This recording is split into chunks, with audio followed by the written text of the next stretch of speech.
Assalamualaikum warahmatullahi wabarakatuh. Alhamdulillahirrabbilalamin. Wabihi nasta'in. Wassalatu wassalamu ala sayyidil mursalin wa ala alihi washabbihi wa barik wasallim ajma'in. Amma ba'du. Pada kesempatan yang baik ini, momen yang istimewa ini, saya akan menceritakan sejarah keberadaan perkembangan agama Islam, khususnya di Dusun Doplang, Desa Suran, Kecamatan Purwodadi, Kabupaten Grobogan. Khusus untuk daerah Dusun Doplang, Desa Suran umumnya dan area sekitar dulu masih ditempati oleh kaum Abangan, di mana kaum Abangan tersebut masih minim sekali pengetahuan agama, masih minim sekali dengan corak-corak ibadah yang ada, masih ada khusus yaitu ilmu-ilmu kejawen yang mungkin saja belum disinkronkan dengan peribadatan dalam agama Islam. Dulu sebelum sebagai simbol kemajuan agama masih berupa musola atau zaman dulu disebut langgar. Itu adalah tonggak pertama kemajuan agama Islam di Dusun Doplang, Desa Suran. Yang ada dulu awal-awal adalah musola atau langgar, baru hanya 2 dari 14 RT. Dulu hanya 2 langgar, yang langgar selatan terus langgar tengah. Dan pada waktu itu ada seorang yang dipandang cukup terpandang di Dusun Doplang, tokoh di Dusun Doplang, yaitu beliau bernama Mbah Marjan. Mbah Marjan dengan ibunya dengan istrinya Mbah Kartipah, yang dimana Mbah Marjan ini adalah pendatang dari Candi. Mbah Kartipah ini asli dari Doplang. Karena beliau adalah orang mampu dan punya keinginan untuk beribadah yang baik, dalam tanda kutip beribadah yang baik itu ingin beribadah bersama-sama, belum memikirkan sepenuhnya kemajuan agama Islam, maka dibuatlah musola atau langgar yang di sebelah tengah, tepatnya di Kampung Masjid RT 1 RW 5 Dusun Doplang. Mbah Marjan ini punya 4 orang anak, 3 putra, 1 putri.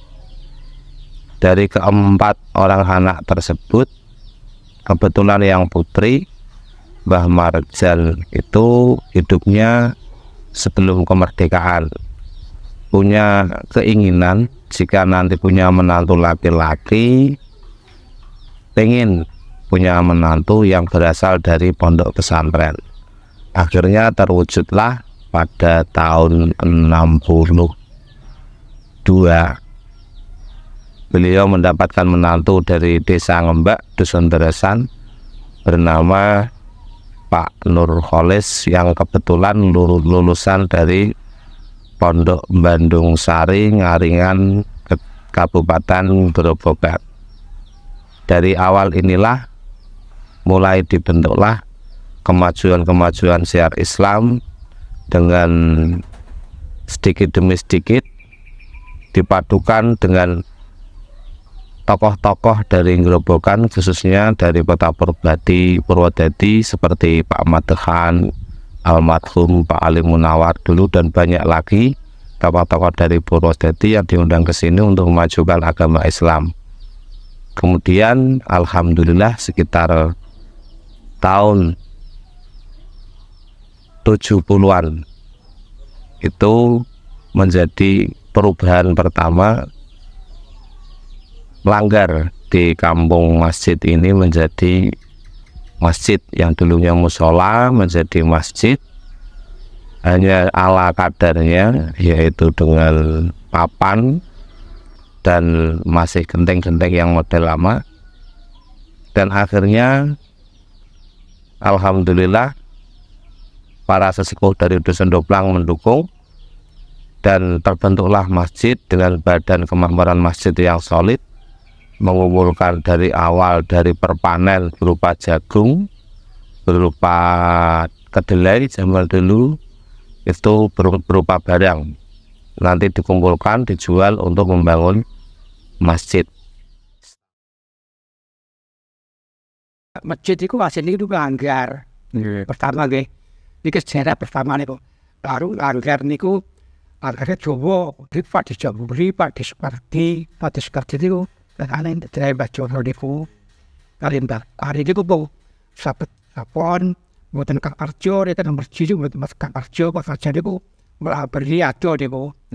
Lah sik lah terus Pak Nur dadi mantune Mbah Pareku. Iku ora penting wakoke Pak Farjan.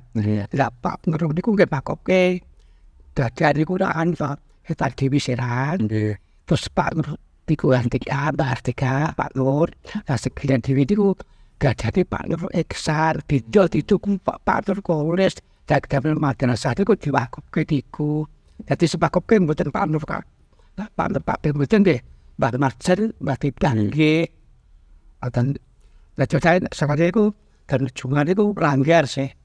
Ala langgar kecil mereka itu sampai to sing digoli sing di arepe kerja niku lho, weto niku lho. Niku langgar dipendet Mbah Kari gawa ketan niku. Terus sejarah niku.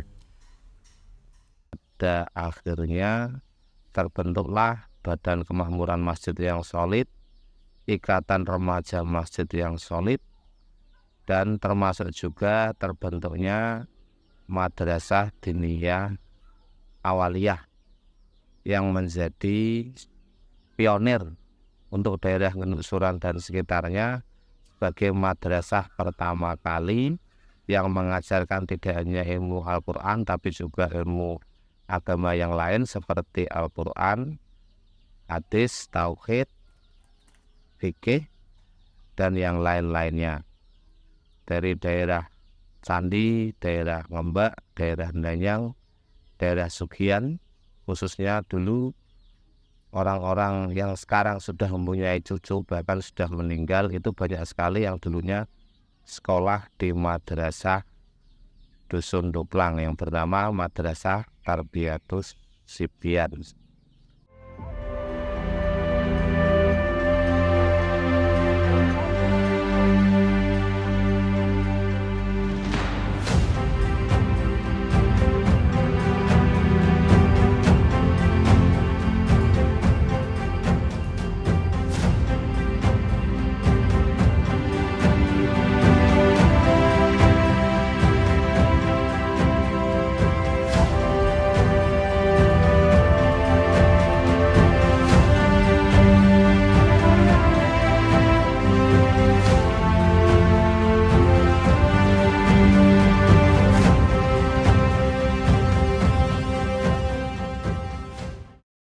Saniki lah dandung Mbak dandung tak pakai masjid nggih.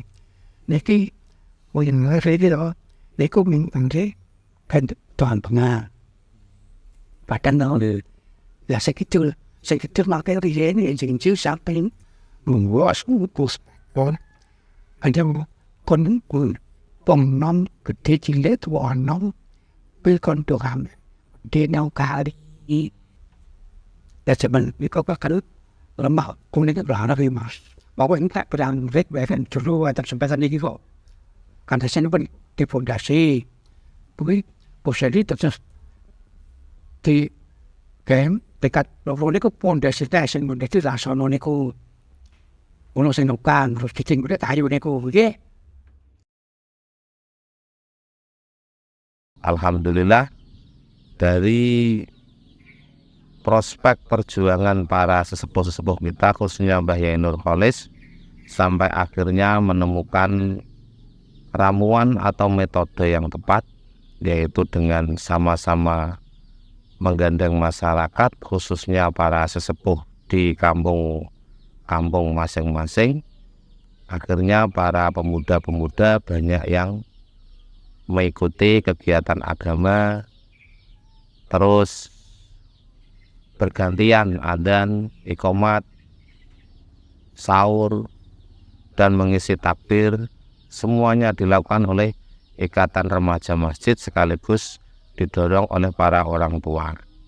Nah, itulah puncaknya ketika zaman 2000-an ke bawah, 2000-an ke bawah, itu memang benar-benar menjadi puncak para ikatan remaja masjid yang sangat populer dulu waktu di Noplang. Dari ujung utara sampai ujung selatan semuanya berkumpul menjadi satu untuk mengadakan sesuatu yang istimewa, seperti peringatan hari besar, melakukan pengajian. Ada pengajian di dukuh lain, bareng-bareng pakai kol atau pakai engkel, bareng-bareng untuk menghadiri pengajian, hingga diteruskan sampai sekarang. Masjidnya jadi lebih bagus, madrasahnya jadi lebih bagus, tempatnya representatif, menyenangkan bagi santri-santri, tentunya juga bagi orang-orang yang mau beribadah ke masjid.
Ini sekilas tentang sejarah keberadaan perkembangan Islam di Dusun Noplang, hingga akhirnya sekarang DKM diganti oleh generasi baru, madrasah juga diganti generasi baru, dan tentunya nanti untuk persiapan generasi selanjutnya untuk meneruskan perjuangan agama.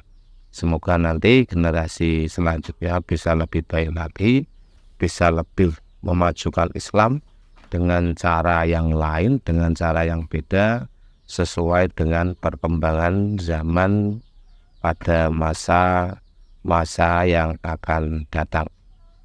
Sekian beberapa cerita atau sejarah yang tentunya menjadi modal awal untuk generasi-generasi penerus kita, bahwa perjuangan yang baik ini harus ada tongkat estafet yang harus dilanjutkan, karena menjadi siklus rantai pahala kita kelak saat kita semuanya menghadap Allah Subhanahu wa Ta'ala.